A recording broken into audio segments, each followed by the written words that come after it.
Bonjour à toutes et à tous, et merci de m'accueillir dans votre maison.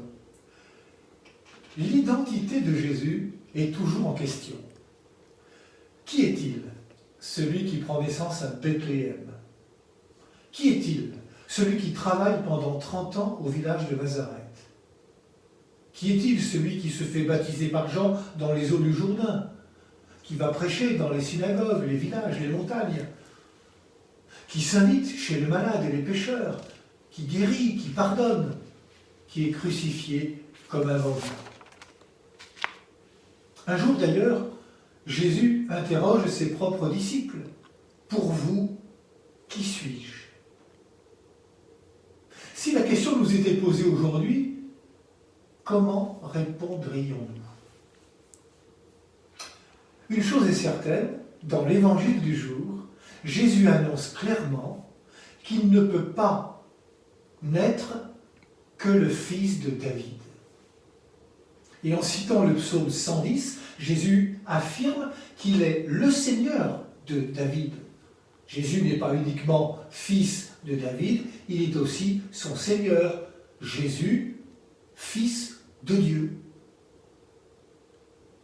Mais Jésus, c'est vrai, est bien de la descendance de David. C'est une condition d'ailleurs indispensable pour être Messie.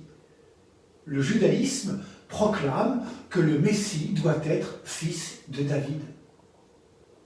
Oui, Jésus est enraciné dans l'histoire du peuple juif. Il est membre à part entière de ce peuple. Le titre « Fils de David » décerné à Jésus se trouve d'ailleurs à plusieurs endroits dans l'Évangile. Vous pensez bien sûr à l'Annonciation.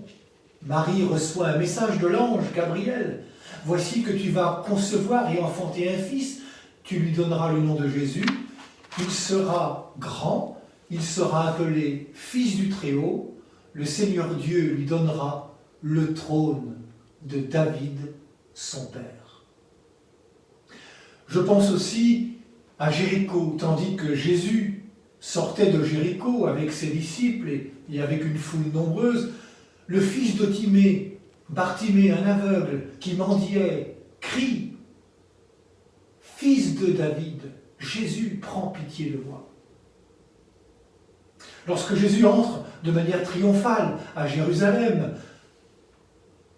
il est dit « Bénis le règne qui vient, celui de notre Père David, Hosanna au plus haut des cieux. » Ainsi, cet enracinement dans la lignée de David est importante pour le peuple juif.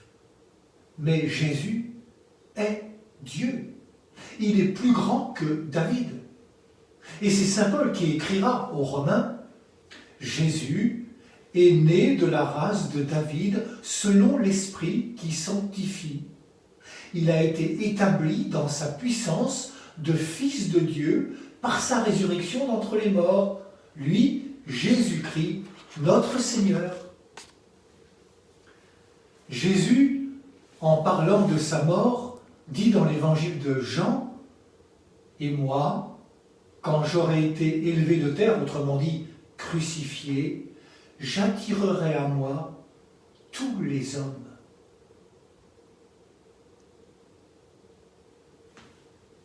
Jésus est, comme le signifient les lettres gravées sur nos cierges pascales, Jésus est l'alpha et l'oméga, le commencement et la fin. Autrement dit, il est le Dieu d'amour, le Seigneur de David. Bonne soirée à toutes et à tous.